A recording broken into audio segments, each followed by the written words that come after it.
We hack the code and flip the tag.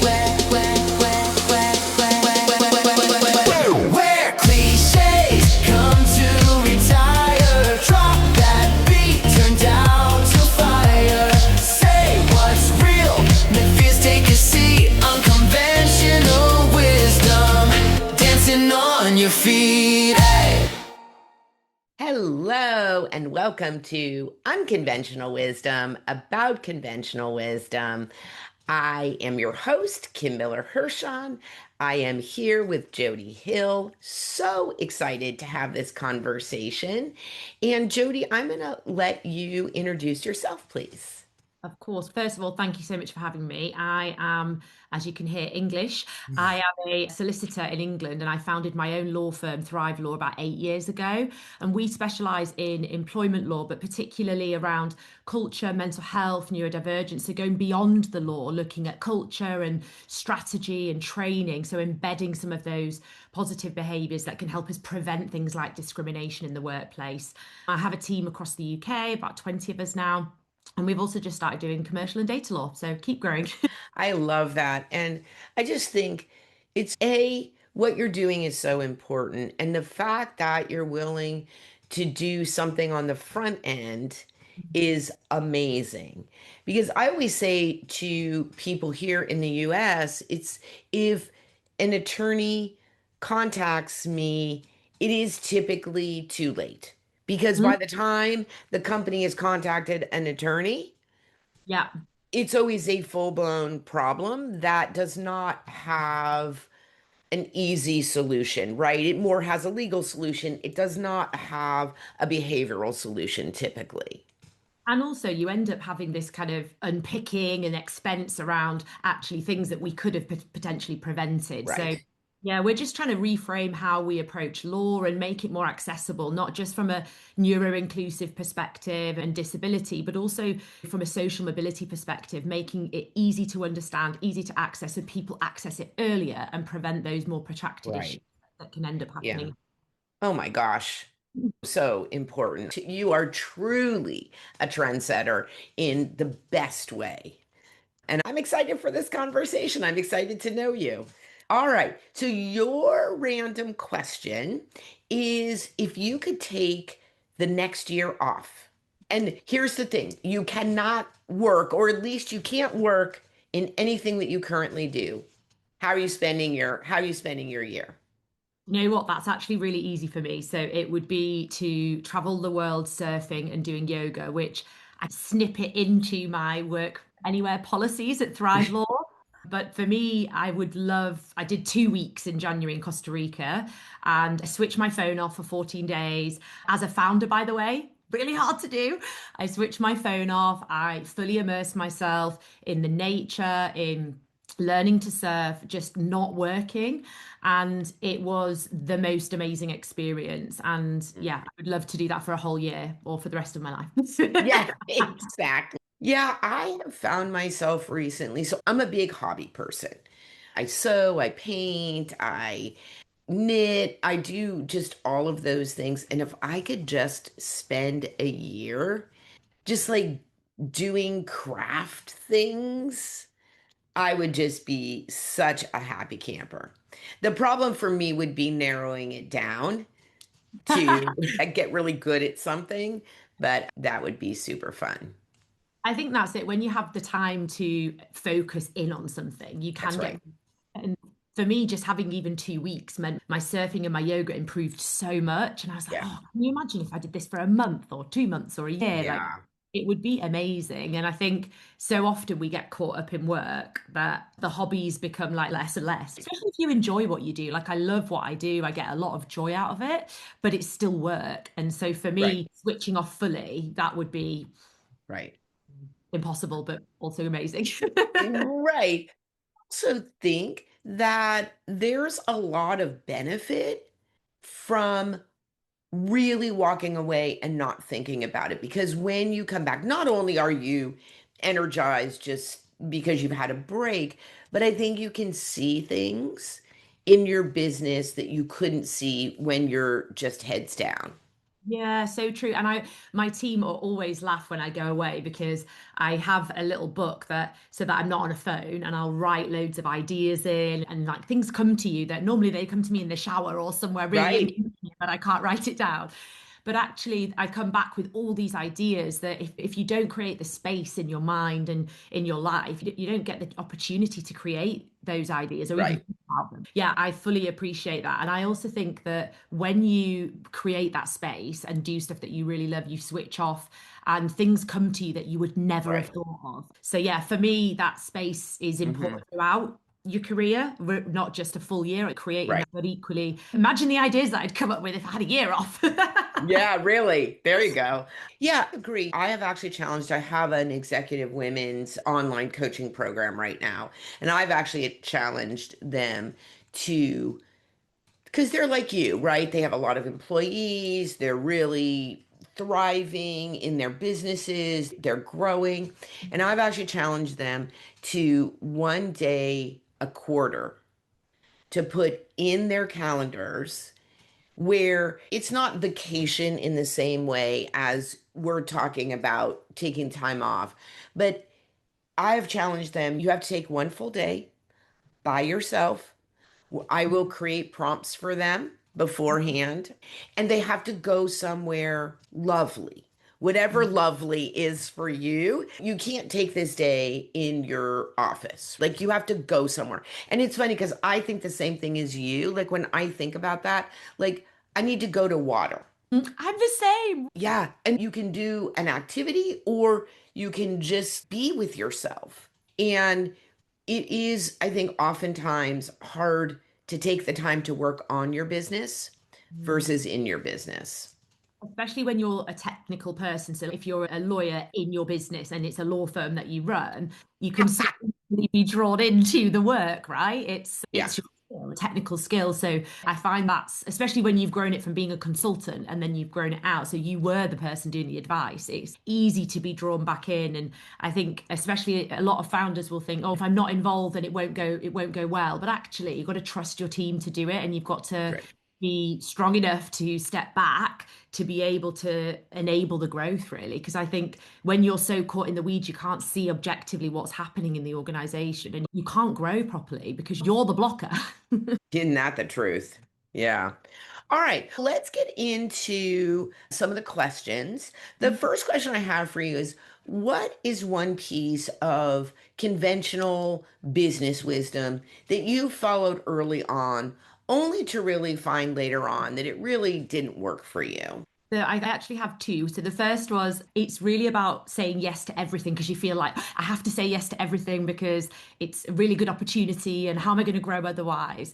But actually you can say yes to the wrong things and that can draw you away from your goals. It can draw you away from what you're actually trying to achieve. I suppose being a bit of a distraction and full disclaimer here, I am ADHD, so it's very easy to go for the shiny stuff. And I think certainly there's a balance when you're first setting up that Mhm. you're grateful for the opportunities and oh, there's someone's asked me Right. to speak at this event, for example. But then actually to what end? Oh, I have to travel for the full day and there's no expenses paid. And so often it can drag you down from the real objective. So I think for me, that lesson was all around boundaries and really understanding what's my why and what am I going to say yes and no to. And that's a big challenge because saying yes to everything doesn't actually get you to where you need to be. And the other was around the pace of scaling. When you're setting up, it's if I've got 100 staff, I'm really successful. And actually, are you like, or are you just a busy fool? And I suppose it links back to the other one of saying yes to everything. It's scaling at a pace that's not sustainable because that looks objectively like you're doing really well. That's the definition of success. But I don't always think that's the case. And I've seen a lot of law firms where they've scaled too quick and they've had to shut their doors because they haven't got the cash flow or they've not kept their eye on the Mm. profitability. Yeah, I think sometimes those optics where if you do a press release, I've got all these new staff, that can look really positive. But actually, does it mean that you're successful or does it mean that you're actually growing or Mhm. are you just taking people on because it looks good? Right. And the other thing that I run into a lot is people who don't run, founders who don't run their numbers. Because you really have to understand Like, if you bring on more people, like in law, who's doing the business development? Because they have to be billable, right? And then what is their utilization rate and where actually do you make more profit, right? Because that's the other thing. Bringing on more people also means more expenses, right? And it's not just their salary. I think that's the thing, is that often that overall cost and I always call it the OTE, like the whole amount that is a physical cost, but also the time cost of actually investing in that person to get them to Right. where they need to be. You have to almost take a step back to go forward. And there's a real misconception of this will fix it if I just bring this person in. And it just Right. doesn't always do that. If anything, if it's the wrong person, it can make it worse. Exactly right. So there's a lot of factors, and I love what you're saying. I think I want to just pick up on the optics piece because I think it's just really important. I think it's so easy to get caught up in the what other people are going to think about either how big or how small you are. And bigger, you're right, does not always mean better. Or the other thing is, too, is that the more people you have, the more complicated Yeah, internally I things am an employee, are. so I know this because There you go. people come to us for challenges with people, right? So yes, it can help here, but it may create a further challenge, especially if they're the wrong fit or they're not getting on with people within their team. Yes, it can help, but it's only if it's the right person for the right role. And if you've got to spend time scoping that out properly, that kind of knee-jerk quick hire is always a mistake, in my view. Exactly. Yeah, and I think it's very important also, I would say, to know yourself. And you either have to have a natural ability to lead and you also have to grow your own skills, right? Because you may have a lot of people and you may be making a ton of money, but if it's not your happy place, if it's not what you love to do, then you're going to need that year off. Well, because actually, one of the things that I always go back to, I don't know if you've read the book by Simon Sinek, the Why book, I think it's called. That I read that before I set Thrive up. And so for me to thrive at work was my why. And so I always bring it back to that and go, if I do this, is it taking me closer to my why or is it taking me further away? So if I'm ending up working, which I have done 7 days a week, how am I living that? I might as well be in a law firm earning more money rather than doing and not having the stress of other people's mortgages and where am I going to get the next bit of work from? And so it's actually realigning that and going, what does success look like for me? And what's my happy place? And how does that align with my why? And having those checkpoints has been really important as I've grown because often what happens is you get caught in the wheel, right? And there's so much happening. And especially when you're in a good flow, like being busy is good, but it also doesn't give you the time to reflect. So I've had to be really intentional with that because it's not a natural thing for me to be a reflective person. So I think, and a lot of founders, they get caught in the busyness. Yeah, 100%. All right. So you've grown your firm, you have a clear vision of your why. We talked a little bit about externally what sort of success looks like, and you have a lot of those markers.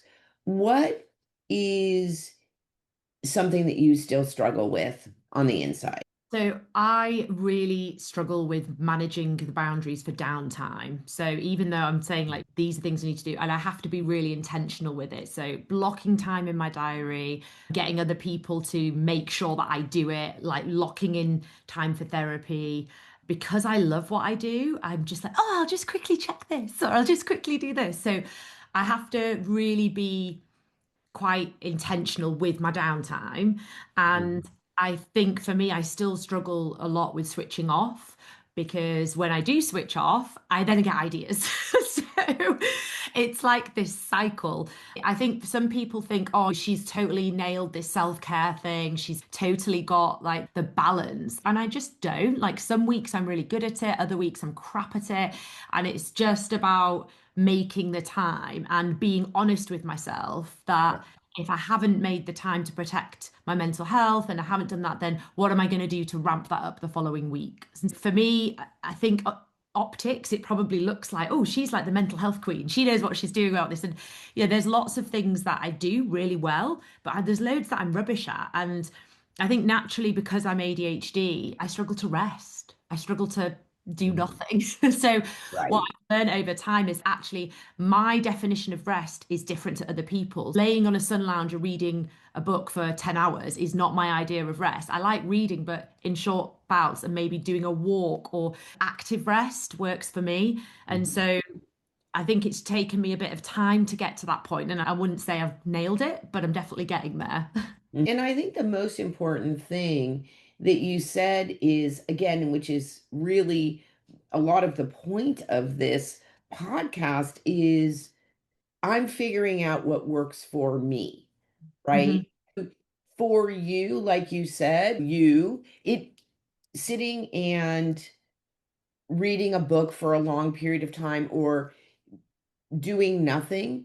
It's interesting. I was working with a client last week. So I typically am much more like you. Like I have a hard time, quote unquote, doing nothing.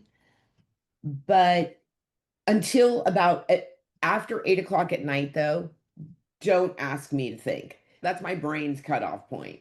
After that, I can't work, or I can occasionally, but that's not my place. But it was interesting because I was working with a client last week who was suffering from burnout, right? So often, right, just can't stop working. And she said something really interesting, which is, I don't even have the energy to decide what to do, like what to do for downtime. And I'm like, okay, then you know what? Maybe an afternoon on the couch with Netflix is exactly what you need, right? Decision. I guess it's just which channel to go to or what to stream, but I that's what worked for her. And you got to do what works for you in the moment, right? Telling somebody who feels like they cannot make one more decision to plan a day off, fun day off. That decision paralysis, though, I find that when you make so many decisions as a leader, like having to then decide downtime or decide what to eat, sometimes I even then don't even eat a proper meal because I am so exhausted from making decisions. So knowing that's what I get like, I have to pre-plan my food in advance, and you just have to work out like what are your ways of working and what are your kind of cut-off points. And like you say, 8 p.m. My brain is so tired on an evening. If people are talking to me, I'm just like, it's going in one ear and out the other. I'm thinking, huh. So like networking and stuff, I find really hard. So now I just don't do it as much because I'm like, I'm not really getting a lot out of it. And that's a better thing for me to do, would be to rest. And I found that using an aura ring has been really good because it helps me, being a competitive lawyer and all that, it helps me to see like the quality of my sleep and my readiness and actually be more aware of when I need more rest rather than just doing the same thing every day, actually being able to fluctuate. And I think also as a woman, that rest that you need is going to be different throughout different times of the month, and constantly working at the same pace and not listening to yourself and just pushing through all the time. That, having had a mental breakdown myself, I know what burnout looks like and it's bloody awful. So don't go there. And this comes from a place of knowledge of how that felt in that moment where I nearly left the legal profession. And even though I talk about it a lot, it's still hard. Like, it doesn't mean that you nail it and you get it right every time, but that one little percent that's in the right direction helps you to stay on track in terms of the right side of burnout and not teetering on the edge of burnout all of the time, which is so common for many ADHD founders, is that we're teetering here and actually we want to stay well at this side of the line so that we're able to continue to function at a pace that's sustainable rather than this kind of Right. peaks and troughs. Exactly. Yeah. All right. And just by the way, thank you for sharing that, because I think that there's a lot of stigma Mm. around mental health and mental illness. And I think, like, just being able to name it and to say, this happened to me, here are the things that I'm doing, right, to mitigate getting to that edge again or over the edge. And It's different for everybody, but these are things that we need to deal with them and we need to be supportive of one another. I have another client. She's also actually a lawyer and she started a new role at a company, right? And I'm like, you really need to talk to them. There are times when she just needs to just shut down, right? And it's much healthier to be able to have those conversations Yeah. than to just ghost, right? And so she and I are working on a plan, to not get there, right? That's the best thing. Sometimes you still got to have a plan if you get there. You got to work on not getting there, and then you have to have a plan for Yeah. what happens. How do you communicate? What do you do? How do you catch it before you're just over the edge and then it's all bets off, right? Yeah. But I think just being able to address those things with curiosity. Yeah, I think it's really important. And at Thrive, I set this thing up because I wanted to be able to communicate to my team like what my needs were. But obviously, as like the founder and the leader, there's often that misconception that you need to be the strong one. You need to be the one that's holding it all together and you don't have any needs. Okay. But actually, we all have needs, we're all human. And I think what's really important and what I've noticed in my own company and what's enabled me to actually have no mental health sick days after having had a mental breakdown is by creating a culture where we openly talk about what those needs are, what the plan might be, if we do need that additional support. So I created this thing called a license to thrive. And it's basically a document that says the things that help me, the things that are like my pet hates. It's the if I send you an email saying yes, I don't hate you or wish you were dead. It's just or no, but it's just I don't always do the niceties. So really getting people to understand like how I communicate, what my needs are, and normalizing that conversation across the board. So it's not going, hi, I'm ADHD and I need this and I'm so special. It's asking everybody the same questions Right. and normalizing that we all have differences, regardless of disability or socioeconomic background or gender or whatever it might be. We all have differences and we all have needs and we all have challenges. And when we encourage that self-awareness in people right from the outset, it helps us to be more empathetic and compassionate with people who do need help as well, because Right. we're actually going, oh yeah, actually I wrote that on mine as well, or oh, I know why that person might want this. So I think it really helps us to have some of those conversations and also as leaders to ask for the help we need as well, because Right. we're no use to anyone if we burn out. I agree. So it's interesting. I have something, I don't know if the questions are exactly or questions answers are similar, but I have something that I use called the user manual to me. Yeah, And probably a similar thing. Yeah. what I always think is interesting about using that tool, I think there's really two things. I love how you framed it, right? The leader gets to say, here's what I need. I think the other thing that is so incredible about it, which is that whether you threaten people or not, the reality is, as the leader of this org, you are their employer. So Yeah. very often it feels like the feedback can only go one way, right? Because Mhm. I work for you, you can fire me, so I can't tell you what my needs are because that's too scary, right? So Yeah, sure. when you set something up like your license to thrive or a user manual to me, I think you give people two things. One is you give everybody an opportunity to say, like, one of the things that I have on mine, it's like, this is the way to communicate with me. This is something never to say to me. If you talk to me in this way, like, here's my thing. It's so funny because I've been married, I kid you not, for 40 years.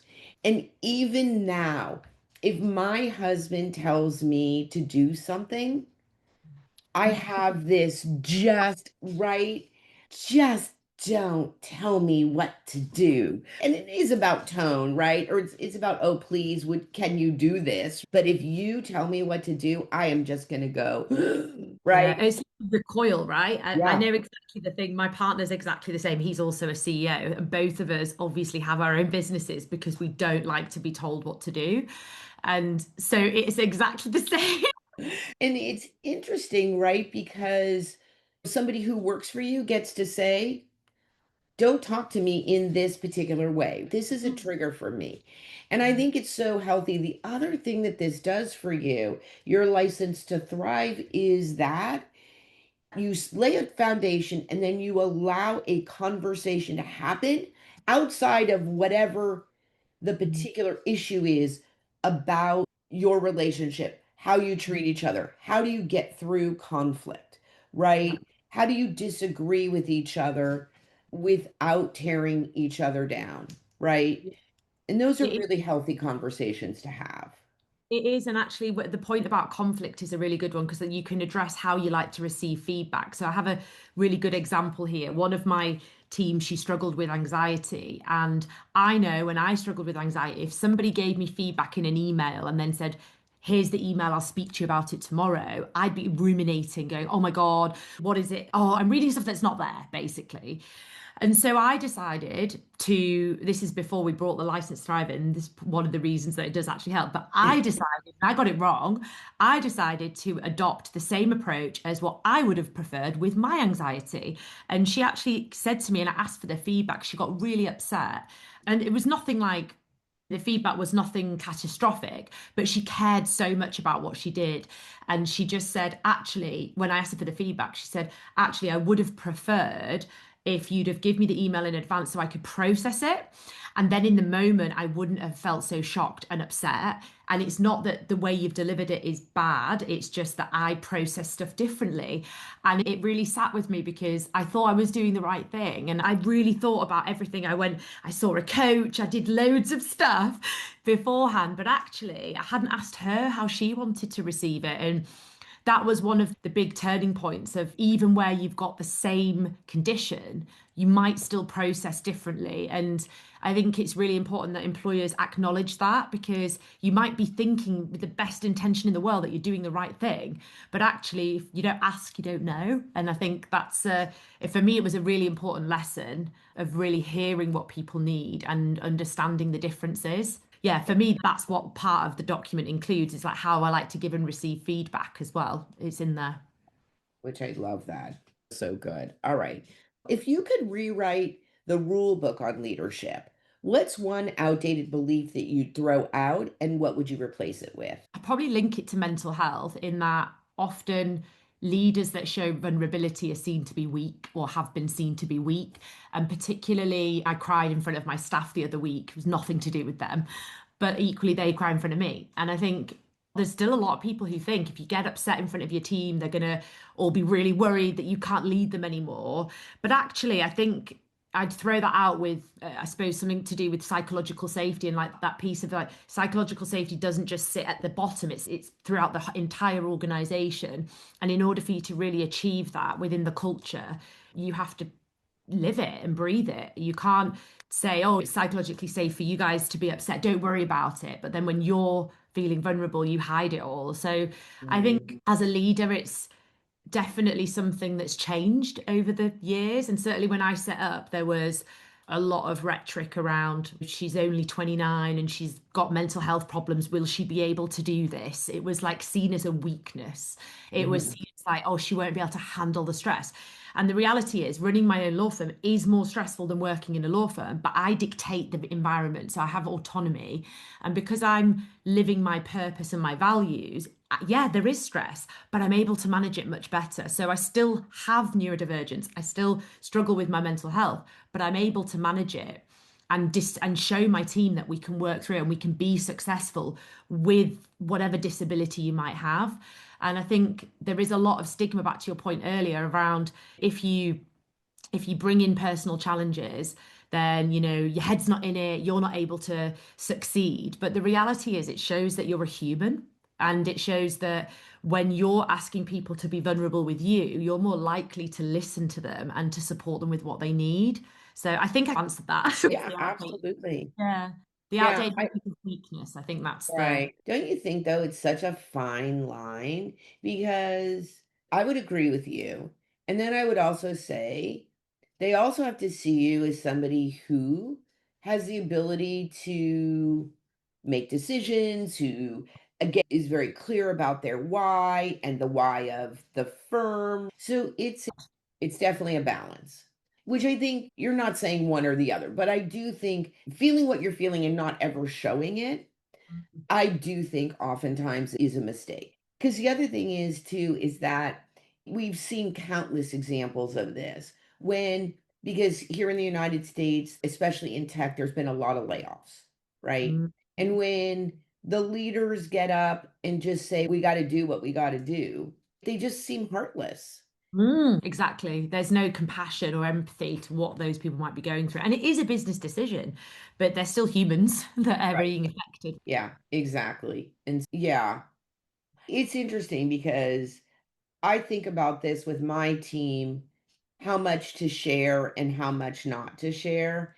Because as the leader, whatever financial decisions you have to make, like your people shouldn't have to worry, right? On the one hand, and on the other hand, you also don't want to hide those things. I think it's just such a balance sometimes. Yeah, I think it's really important to model the boundaries as well. So it's that piece around if I'm saying as a leader, I'm going to be vulnerable, but then I'm not going to do the things that are going to help with my self-care, then I'm not modeling the right behavior. So I think there's an element of, yes, we want to show the vulnerability, but not in a way that's, oh, I'm going to be vulnerable, I'm going to do nothing to help myself and then expect you to do the opposite. I think we have to role Right, model those healthy boundaries and like that balance of, yes, I'm feeling vulnerable and there are moments when it's difficult, but here's all the stuff that I'm doing to help myself so that right, I'm role modeling the right behaviors. I think that's what, as a good leader, that's what we should be doing because we're, as you say, that balance, we've got the balance of we're not perfect all the time, but equally when things aren't great, we have to be able to show them how to bounce back as well. So we're role modeling the bounce back and we're role right. modeling the self-care. Yeah, love that. Love that. All right, what's one unconventional habit or mindset that helped you grow your business?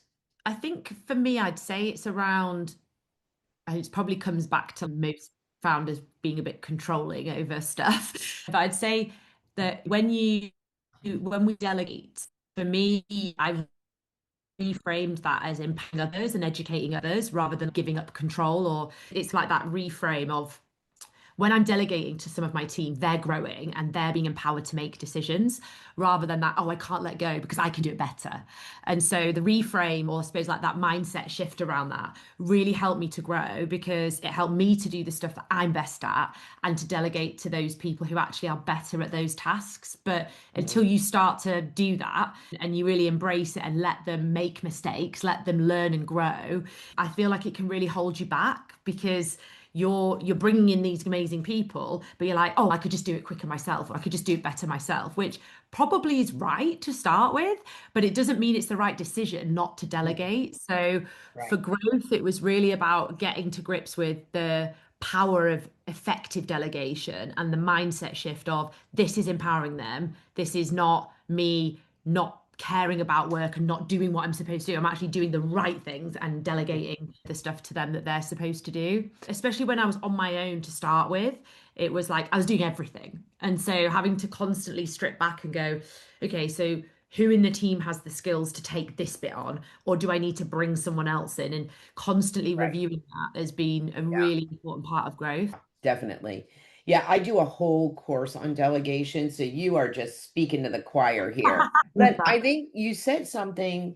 I want to just point out a couple of things that you said that I think are really key here, which is as a leader in an organization, one of the most important things that is your obligation as their manager is to help them grow in their skill set so they can grow their career. Yeah. So if you are always doing everything, then you're actually robbing them of Mm. one of your primary responsibilities. So I think that's always a really good reframe for how you look at delegating. You said something else that I want to point out here too, which is that one of the criteria is there what is the cost of failure? Which I think we don't often think about. So you delegate something to somebody.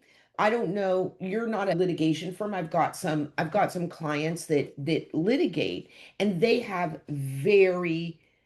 court deadlines, right? Yeah. So Yeah, we do a bit of litigation. We do okay. employment, but It's not just okay if you don't get this briefing done on time, like we'll just zhuzh it up and we'll tell the client it'll get there like in 2 days. Like the court is not interested in your excuses, mm, right? So I do think that really looking at what is the cost of failure? Can you afford this? If this person is the first time this person is doing this, is mm, there time yeah.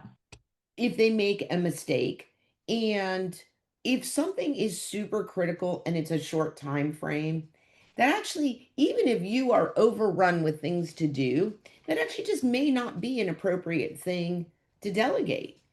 Or Yeah. maybe you can just delegate a small piece of it. Mm. Anyways, oh my God, this is not a course on delegation, but you just I hit know, but such a you just hit such a chord for me. Here's my bottom line, which people can agree or not agree. I know that this is can be a charged statement. I've been a coach for 15 years. I've been doing this for a long time.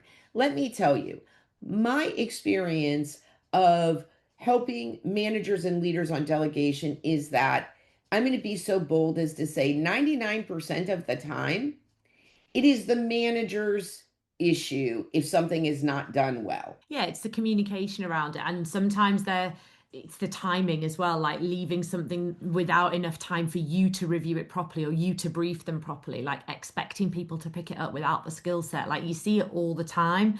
But yeah, it's something that I'm always working on in my team because as I develop the leaders within my team, it's to Right. get them to also delegate because often one of the biggest pushbacks is everybody's busy, so I just did it.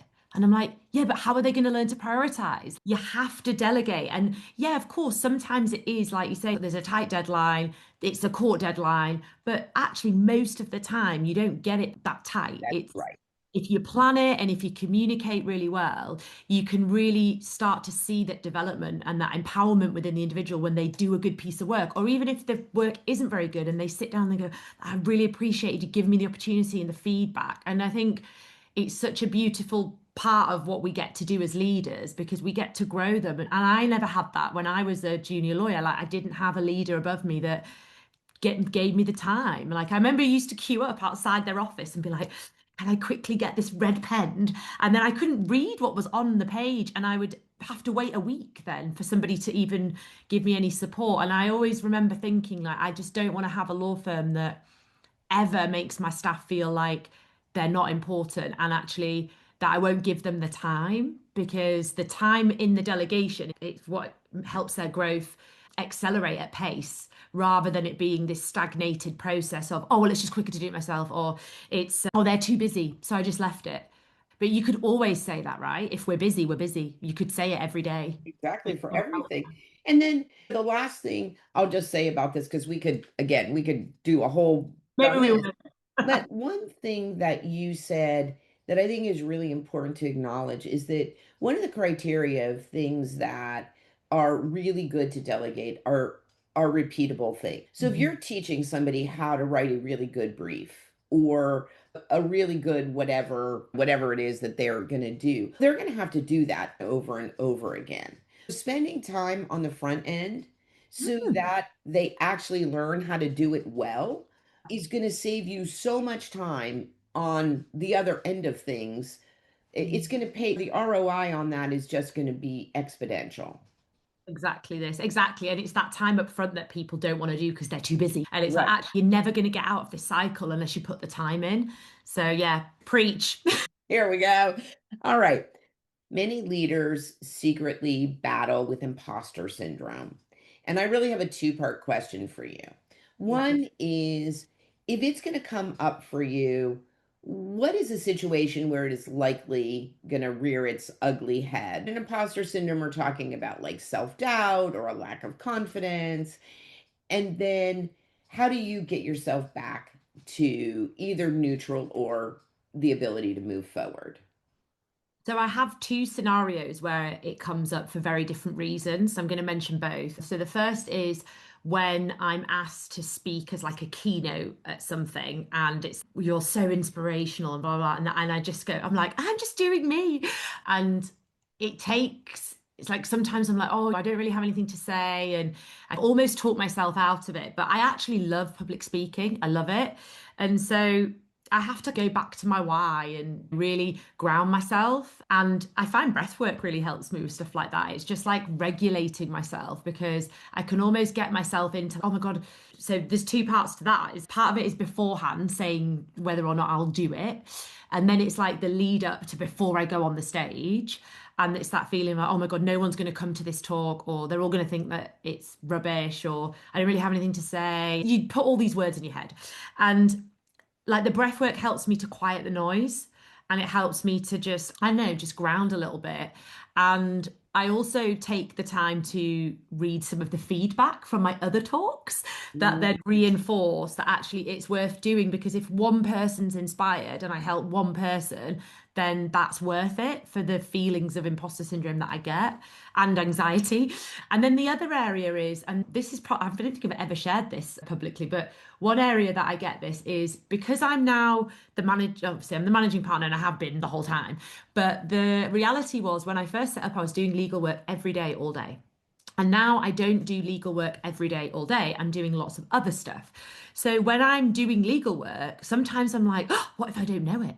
Oh, and it's like that feeling of, oh, why would they want to speak to me? Because I don't run my own cases anymore. And the reason I don't run my own cases is because I want to develop the team and I get involved only at a partner level. But because you're not doing it all day, every day, there's that feeling of, oh, what if I don't know it? And what if I don't know the answer? And what if I can't do the drafting? And I always can.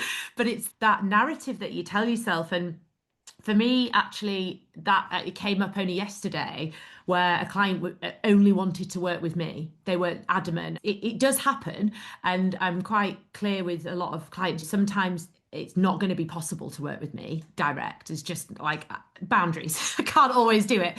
But sometimes it is appropriate because they're a senior executive in a global company and they've got ADHD too, and they want that relatability. You dive in and actually bringing people on board on that journey with me and taking them on board and saying, oh, actually, I didn't know the answer to that. And that's okay. Sometimes the law changes. We don't always know the answer. But I suppose like coaching myself as well as going and seeing my coach, but using those techniques because often you can get so caught up in your own thoughts, and having struggled with anxiety, I know full well how I can downward spiral. So it's spotting it and addressing it and actually going, do you know what? I'm actually bloody great at what I do. And remembering that, I think, is hard when you're feeling those feelings and you're thinking those thoughts. So I actually have little visual prompts on my desk of positive affirmations that help me to remember things like I'm awesome at what I do. I love what I do. I'm a really good lawyer. Like those things. And it's people probably thinking this is nuts. Like she's the founder of a successful law firm. But you do get those feelings where you're like, oh my God, can I still do it? And the reality is, yes, you can. And don't let those feelings and thoughts take over and become reality. And I think it takes a lot of confidence to be able to say, let me find out and get back to you. Ah. The Modeling that with your team as well, because they think they're not good enough because they're not as senior as you and not as experienced. So if you can show that vulnerability of, we don't all know the answers, and anyone that blags it is a bloody fibber. And actually, that's not best for a client. A client wants to know that you're going to think about it, that you're right. going to assess it, because it's not a memory test. The law is changing all the time, and sometimes we don't have all the right information. Role modeling, that's really important for the team, but also for me, because I'm telling them, don't worry if you don't know all the answers, just say you'll come and speak to me, or say that you'll come back to them. So if you don't do that, then they'll be like, oh, she just knows all the answers, so therefore I am rubbish. So that Yeah. imposter syndrome can filter into the team. So yeah, I think it's important to check it and role model the way to handle it. And also too, I think facts are facts. You're like the law is changing all the time. But I think at that level, a lot of times they're coming to you for strategy. Yeah, And honestly, you're probably much better off thinking about it. yeah, exactly. Up on the spot. Yeah, than exactly making it up on the spot.